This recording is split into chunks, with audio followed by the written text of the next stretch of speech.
Selamat pagi saudara-saudara, salam jumpa dan jumpa lagi.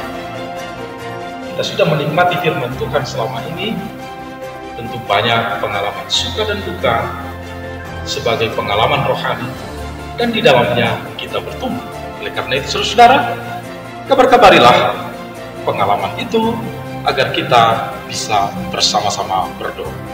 Sebentar lagi kita akan mendengarkan firman Tuhan yang akan mendampingi kita di dalam perjalanan hidup kita untuk tetap berbahagia. Shalom, kita bertemu kembali dalam renungan kita pada pagi hari ini. Dan sebelum kita mendengarkan firman Tuhan, mari kita bersatu dalam doa. Damai sejahtera Allah yang melampaui segala akal, kiranya memenuhi hati dan pikiran dalam Kristus Yesus Tuhan kita. Amin. Salam, selamat pagi. Firman Tuhan yang menjadi pedoman kita pada pagi ini tertulis di dalam Ibrani 4 ayat 16. Sebab itu marilah kita dengan penuh keberanian menghampiri tahta kasih karunia, supaya kita menerima rahmat dan menemukan kasih karunia untuk mendapat pertolongan kita pada waktunya. Demikian pembacaan firman Tuhan. Berbahagialah orang yang mendengar firman Tuhan serta memeliharanya. Amin. Terima kasih pembacaan firman Tuhan yang telah disampaikan oleh Nyonya Utahaya Guru Penggalian. Yang menjadi pertanyaan saya, dari panjang dan lamanya perkembangan agama, mengapa ada saja orang yang tidak berani untuk berdoa kepada Allah? Demikian pertanyaan kami. Terima kasih yang maha. Saudaraku yang terkasih dalam nama Tuhan Yesus Kristus, kita sudah dengarkan firman Tuhan tadi, demikian juga dengan pertanyaan yang mempertajam dari firman Tuhan yang akan kita dengarkan pada saat ini.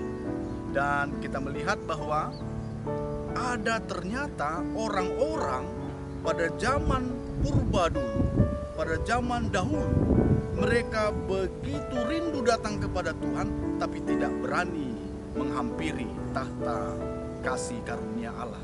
Mengapa demikian? Itu pasti terjadi. Kerinduan dan niat besar, tapi tidak kesampaian dikarenakan dosa. Dosa meliputi semua ciptaan, sehingga dosa ini tidak dapat bergabung bersama dengan yang kudus, yaitu Allah sendiri. Maka itu wajar sekali bahwa orang-orang sulit dan bahkan tidak berani datang kepada tahta Allah karena mereka berdosa. Maka itu kita sebagai orang Kristen, kita diajarkan bahwa sebagai orang-orang yang percaya dalam Yesus Kristus, kita yang bersalah, kita yang berdosa dibenarkan melalui kematiannya, melalui darahnya, melalui Yesus Kristus, sehingga kita menjadi orang-orang yang benar. Maka itu, karena kita orang-orang benar, disebut sebagai anak-anak Allah, maka masuklah dalam tahta kerajaan Allah dengan keberanian. Jangan takut. Datang ke dalam tahta kerajaan Allah, kasih karunia Allah. Kiranya kita datang dalam doa-doa kita. Adakah dari antara kita yang tidak ingin berdoa kepada Allah? Adakah dari antara kita yang takut dalam berdoa? Kalau berdoa maka disuruh istrinya yang berdoa. Kalau ditunjuk dirinya berdoa, disuruh anaknya berdoa. Atau kalau mau ditunjuk dirinya berdoa, dia tidak datang dalam kebaktian ibadah maupun di tengah-tengah persekutuan. Nah, maka itu banyak orang menghindari tugas dalam berdoa. Padahal doa adalah napas kehidupan orang percaya, orang Kristen. Maka itu, mari kuncinya hari ini terbuka firman Tuhan bagi kita bahwa hampirilah dengan keberanian tahta kasih karunia Allah melalui doa-doa kita, sehingga melalui doa kita diberikan kekuatan. Jangan lupa berdoa dalam kehidupan kita, saudaraku yang terkasih dalam nama Tuhan Yesus Kristus. Bangun pagi berdoa, makan berdoa, iya. Kemudian sebelum tidur juga berdoa.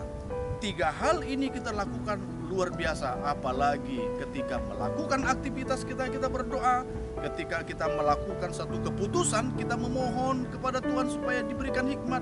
Itu sangat super luar biasa dalam kehidupan kita. Maka oleh karena itu, hiduplah di dalam doa kita. Banyak orang bertanya, apakah doa kita itu didengar oleh Allah, sedangkan Allah itu jauh? Saudaraku yang terkasih dalam nama Tuhan Yesus Kristus, banyak orang berpikir bahwa Allah itu jauh, dan bahkan saking jauhnya dia berada di langit, bahkan ada langit yang ketujuh, bahkan banyak langit di sana, sehingga kita bersuara tak terdengar. Itu pemahaman dunia. Tapi yang kita pahami adalah Allah itu Immanuel. Dia beserta dengan kita, dia hidup bersama dengan kita. Ketika kita berbicara, ketika kita berdoa, dia dengar setiap doa-doa kita. Tahukah kita apa kepanjangan dari doa itu? Doa, D-O-A. Kepanjangannya adalah didengar oleh Allah. Iya, didengar oleh Allah. Maka itu ketika kita mau berdoa, kita jiwai, kita imani, kita percayai, kita yakini didengar oleh Allah. Betul. Ketika kita berdoa yang seperti itu, maka kita akan berani datang kepada Allah, menyampaikan keluhan kita, menyampaikan pergumulan kita, menyampaikan setiap isi hati kita yang begitu dalam kepada Tuhan dengan penuh keberanian. Sebab apa? Sebab kita bukan orang luar, sebab kita bukan orang asing. Kita anak-anak Allah yang senantiasa datang kepada Allah, mengadu, berbicara, memohon pertolongan, sehingga apapun yang kita doakan, kita yakin didengar olehnya. Dan dengan hikmat Allah, dia akan mengatur segala sesuatu dan memberikan jalan keluar sesuai dengan rencananya. Ingat, rencananya.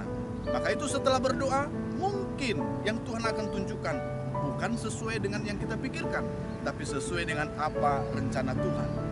Tahukah kita mana yang lebih baik, rencana manusia atau rencana Allah? Kalau rencana manusia itu kecil, kalau rencana manusia itu egois, tapi rencana Allah adalah rencana Allah yang besar, universal, bertautan dengan banyak orang di seluruh dunia. Maka itu pasti lebih besar, lebih dahsyat. Jalani rencana Tuhan meskipun tak sesuai dengan rencana kita. Doa kita didengar olehnya dan akan dikabulkan sesuai dengan rencananya. Dan yakinlah ketika kita pahami itu, kita memperoleh penghiburan, kekuatan, menjalani hari-hari dan kehidupan kita. Dan ketika kita datang kepada Tuhan, datang dengan penuh keberanian dan sukacita menjadi milik kita. Dan kita akan bisa melakukan aktivitas kita dengan penuh sukacita. Itulah yang terjadi di jemaat di Ibrani. Luar biasa, mereka betul-betul mau datang kepada Tuhan dalam Yesus Kristus. Karena mereka tahu bahwa Yesus adalah imam. Bukan hanya imam biasa, imam agung yang mana dia mendengarkan doa-doa setiap umatnya. Dan kita yang hidup di zaman ini, kita pun demikian. Yesus imam agung yang mulia, yang besar. Dia akan mendengarkan doa-doa kita. Jangan takut berdoa, selalulah berdoa. Dan ingat, dalam doa kita selalu berbahagia. Tuhan Yesus memberkati kita semua. Amin.